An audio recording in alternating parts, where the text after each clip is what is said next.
Hello and welcome to Stormo's Daily Rift. I am Stormo and this will be a Rift run. I forgot to assign my Paragon points. I'm doing this immediately after yesterday's Rift run. Again, recording them in batches. I will assign that Paragon point right now to my attack speed. There we go. So, I also forgot to do another thing after I finished. If you watched yesterday's video, you would have seen the goblins, the blood shards. Yeah, I kind of closed the rift before I went back and got them. So I haven't actually spent any blood shards since then. I haven't been to Kadala at all, and I'm just like, oh my god, why did I do that? I'm an idiot. So, that was pretty fun. So hopefully that won't happen again.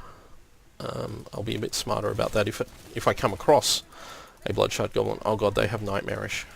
Nightmarish is one of the really annoying ones. I hate fear effects. I hate them in World of Warcraft and I hate them in this game, and they can just go away. So, anyway, so yeah, Nightmarish.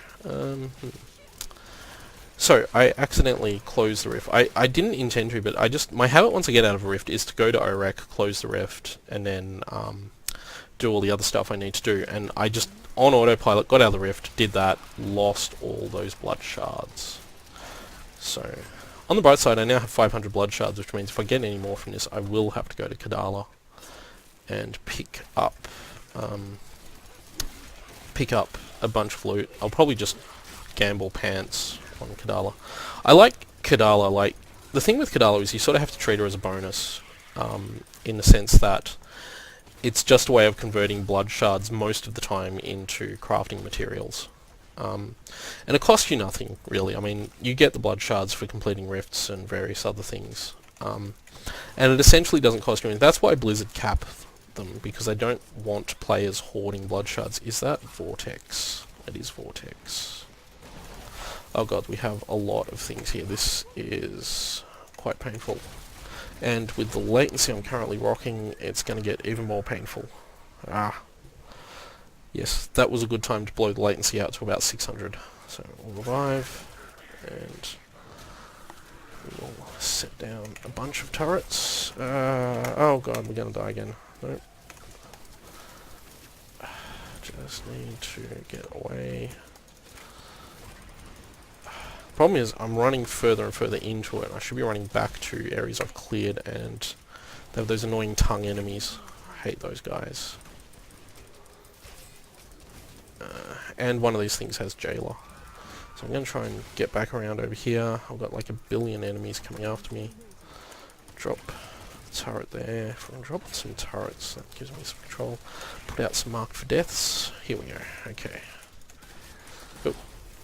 Frozen's annoying too. But Frozen's easy. You can generally deal with Frozen. The one that's harder to deal with, I find... Jailer is kind of annoying, particularly because of that sort of burst of damage it'll give you. But I tend to find the most annoying, as I said in the previous video, I tend to find Waller to be the most annoying as a ranged attacker, primarily because your attacks generally can't hit through it as well, so it limits your ability to damage. Fortunately, turrets seem to be able to shoot through Waller, so that's useful. And also, evasive fire seems to be able to shoot through it.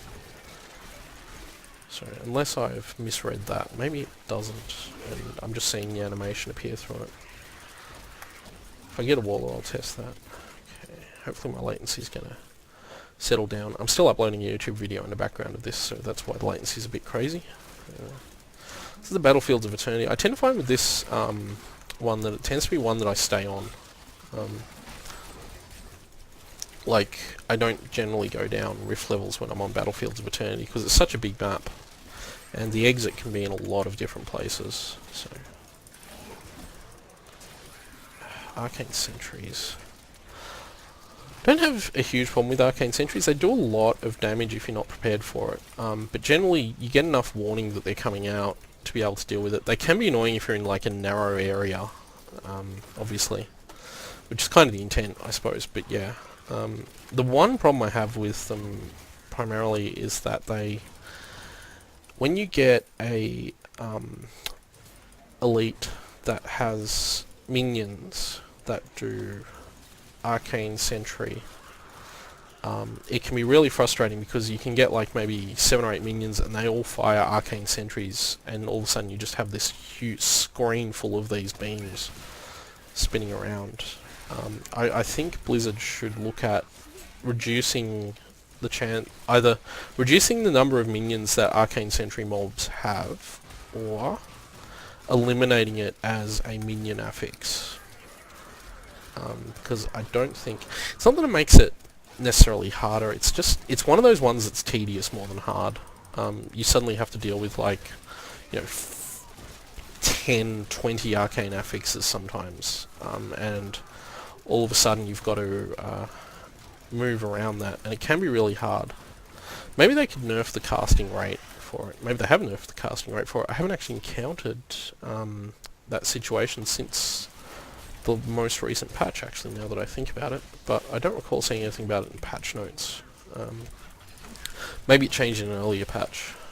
I don't think it did, though. Anyway, we've got a waller, so I hate wallers. So having turrets out helps with walling, though, a bit. Wallers used to be worse. Back when, and it was only recently I think this got fixed, there was a bug where occasionally you could get a waller spawning 2 walls right next to each other with you in the middle of them, and it basically stopped you from being able to move. And I know that was a bug in the console version, the old console version, not the Ultimate Evil edition. It looks like it's been fixed at some point, because I haven't encountered it in the past couple of months, so it looks like it may have been fixed at some point not too long ago. Anyway.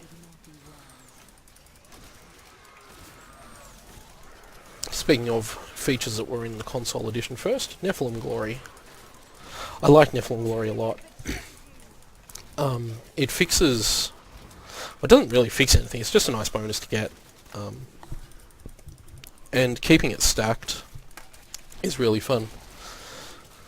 If you're around when Reaper of Souls first came out, you might even remember that they tried to create a situation where Crusaders could create entire builds around having Nephilim Glory. And then they got rid of that because it turned out that relying on random orb drops that don't actually happen all that often was a terrible idea. So, but it is a nice bonus when you get it. And I've got Mark for Death up, which is great. See, I'm remembering about Mark for Death a lot more now. I'm getting better at this. In the zone. So, let's hope. Let's not pick up blues. Try not to go out of my way to pick up blues, but sometimes in the course of just clicking everything, that will happen. Ah! Oh god. Exactly where I didn't want that waller to put that wall in. Hopefully we got out of it okay. Oh! Ah! Rift Guarding already! Wow, that was faster than I expected. What have we got? We got Blighter again. Okay, yay, Blighter. You little Blighter. That's what they say, isn't it? Is that the word? I don't know. It's an English thing. The English people, they say it. I'm not English, by the way, I'm Australian, in case you're not watching this from Australia. In which case you would immediately recognise that I am in fact Australian by the fact that I say Blighter. That's about my favourite thing for Blighter to do, because he just stops, and you can usually manoeuvre around it and smash him.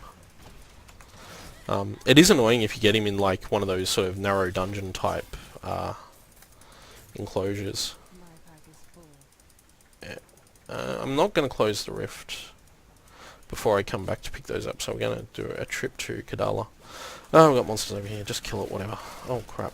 Okay, I say that, and then of course it turns out that what I was actually killing was a champion pack. Sorry, an elite. And it has Arcane Sentry with minions. This is the exact scenario I was talking about before with regards to Arcane Sentry. So...